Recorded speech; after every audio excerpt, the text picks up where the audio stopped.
اچھا کہتے ہیں جی اقرار الحسن اور خطیب میں کون سا سچا ہے؟ میں ہمیشہ ان چیزوں پہ کوئی ویڈیو نہیں بناتا، یہ اچھی بات نہیں ہے، کیونکہ یہ چینل میں نے بنایا اسی لیے ہے کہ جسٹ مسائل ہو، میں اس میں کہانیاں قصے اپنے بارے میں کہانیاں میں نہیں کرتا۔ باقی اقرار الحسن صاحب اپنا ایک کام کر رہے اور ہر خطیب سیدھی بات ہے، میں تو کبھی کبھار سوشل میڈیا پہ دیکھا ہے وہ شوف کرتا ہے، اب کیا کہانی ہے اس کے پیچھے نہیں پتا۔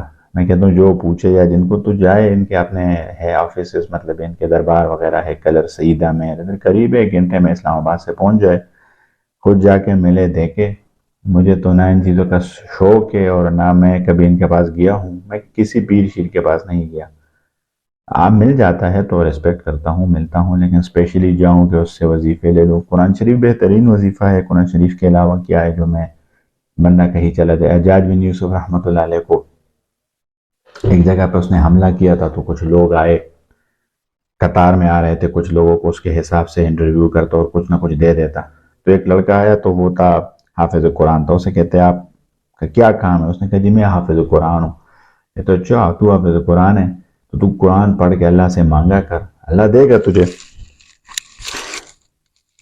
تو مانگنے کے لیے مجھ سے کیا لینے آئے ہو؟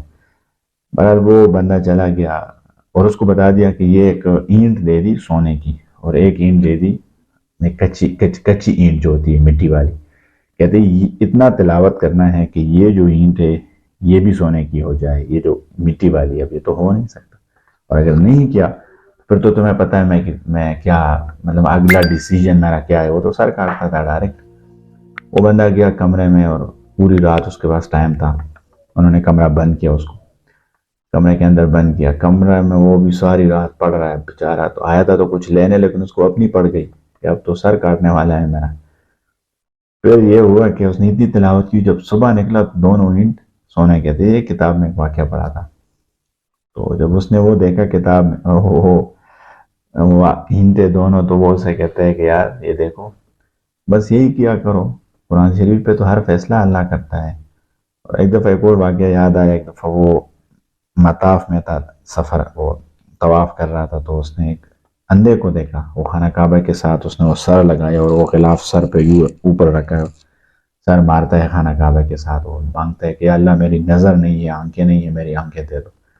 حجاج نے اس کو دیکھا، 2 3 طواف دیکھا، اس کو نوٹ کیا، پھر جب طواف ختم کیا اس کو پکڑ لیا، اسے کہتے ہیں جی کیا مانگ رہے تھے؟ جی میرے آنکھیں نہیں ہیں۔ کتنے ٹائم سے آتے ہو؟ اس نے پتہ نہیں بتا دیا، پتہ نہیں 5 سال 10 سال، مطلب بہت ٹائم سے میں آتا ہوں یہاں پہ، اللہ آنکھیں نہیں دیتا۔ کہتے ہیں اچھا اللہ نہیں دیتا؟ اسے کہتے ہیں یہ میں بھی ایک اور طواف کر کے واپس آتا ہوں اور تیری آنکھیں نہیں تھی نا تو میں تیرا سر کاٹنا۔ اب اس بیچارے کو اپنی پڑ گئی کہ اللہ میں تو آنکھیں مانگ رہا تھا تو میرے سر کی بات آ گئی۔ اس نے اسے بتایا کہ میں حجاج ہوں اور آپ کو پتہ ہے کہ اگلا میرا ڈیسیجن کیا ہوگا۔ وہ جناب اس کا ہوا کہ واپس آیا تو اس کی آنکھیں تھی، تو حجاج نے اسے کہا کہ یہ کیا ہوا، کیسے ہوا؟ کہتے پتہ نہیں۔ حجاج نے اسے کہا پہلے تو زبان سے بول رہا تھا، دل سے نہیں بول رہا، اب تو نے دل سے بولنا سٹارٹ کیا۔ بہرحال یہ چیز جو ہے سچی ہے، تو پھر حق خطیب یا کسی اور خطیب کے پاس بندہ کیوں جائے؟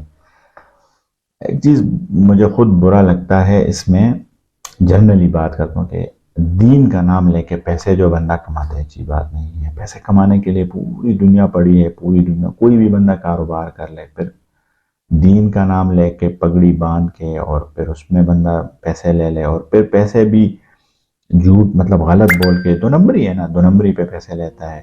تو میں تو خود تعویذ نہیں کرتا کسی کو، نہ کسی کو، بس جو آتا ہے میں اس کو وظیفہ منزل کتاب کا بتا دیتا ہوں، یہ کرو، نظر بات، تعویذ، جن شن سب کچھ بھاگ جائیں گے، یہ انف ہے۔ تو بہرحال نہیں پتہ ان چیزوں کا، خود جا کے چیک کر لے۔